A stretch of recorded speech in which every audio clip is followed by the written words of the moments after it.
So last 2017, I was blessed to lead a pilgrimage to Spain and Portugal. And I was able to bring people to Fatima to celebrate the 100th anniversary of the apparition of Mary there. And of course, as part of my preparation, I need to do some research, right? And I'm blessed because I was able to learn about the messages of Our Lady of Fatima. And as I've said, the Messages of Fatima, even though it was said more than 100 years ago, it's still very relevant even today. Okay? During that time, when Mary appeared in Fatima, there's World War I. There's war going on. And there's war going on right now. Right? And a year after the apparition of Mary in Fatima, there was the Spanish flu. Many people died. Millions of people died. That was like the COVID-19 at that time, the pandemic. Okay, and the Messages of Fatima, could boil down to three, and I hope you remember these three words. Okay, the Messages of Fatima. The first one is prayer. How Our Lady would encourage people to really pray the Rosary, and she said, "Pray the Rosary every day in order to obtain the end of the war." So we need to pray the Rosary for the end of the war in Ukraine. Also, not just for the end of war, but also because we carry problems and burdens in life. Okay? Sister Lucia and also Pope John Paul II, Sister Lucia said this, "There's no problem, I tell you, no matter how difficult it is, that we cannot resolve by the prayer of the Holy Rosary."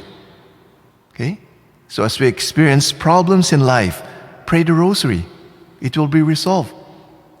The other quote from Pope John Paul II, he says, "To pray the Rosary is to hand over your burden to the merciful hearts of Christ and His Mother." How many of you here are carrying burdens in life? Okay. Those who are not raising their hands, I'm so envious of you. I'm carrying a burden in life. Okay? So that's the first word, prayer. The second is penance. Okay? The third secret of Fatima, Sister Lucia saw a vision. And she saw Mary, and there's an angel. It's the angel of Portugal, right? Ready to strike.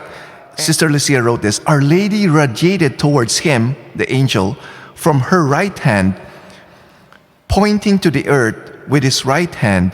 The angel cried out in a loud voice, 'Penance, penance, penance.'" Okay? And penance should be done, because of all the bad things that are happening in the world. Okay? St. John Paul II wrote this, "The insistent invitation of Mary, Most Holy, to penance is nothing but the manifestation of her maternal concern for the fate of the human family in need of conversion and forgiveness." That's why we need to do form of penance. The third word that I want you to remember is reparation. The acts of prayer that we do and also the sacrifices that we make, offer it up as reparation. Of course, reparation, it comes from the word repair. It's repairing the bad things that are happening in this world. Do we see a lot of bad things happening in this world? Yes? Yes, a lot of bad things. Okay? And it's going to get worse. So we need to make reparation, to repair. Okay? Our Lady asked the three visionaries, "Would you like to offer yourselves to God to accept all the sufferings which He may send to you in reparation for the countless sins by which He is offended, and in supplication for the conversion of sinner?" The three young children said yes. They made reparation. In fact, sometimes they would offer up their sandwiches to the other friends who are hungry.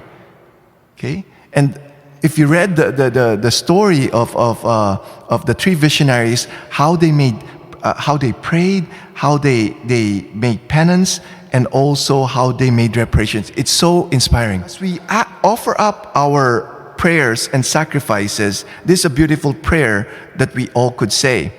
Oh my Jesus, this is for love of you, for the conversion of sinners, and in reparation for the offenses committed against the Immaculate Heart of Mary. Okay, so the message of Fatima is still relevant today. That's why we need to really practice these three: prayer, penance, reparation.